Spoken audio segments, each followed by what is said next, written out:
A maioría dos partidos traballan xa coa mente posta nos vindeiros comicios municipais de maio. É o caso do Partido Socialista de Rianxo, que esta pasada fin de semana celebrou a asamblea na que se elixiu o que será o seu candidato á alcaldía.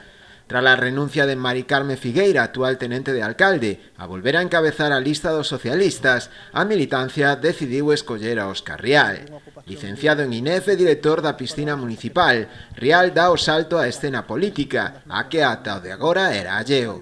Na xuntanza, o candidato socialista explicou á militancia e veciños en xeral, que acudiron ao acto, as bases do seu proxecto, tanto para a xestión municipal como tamén para a organización do partido.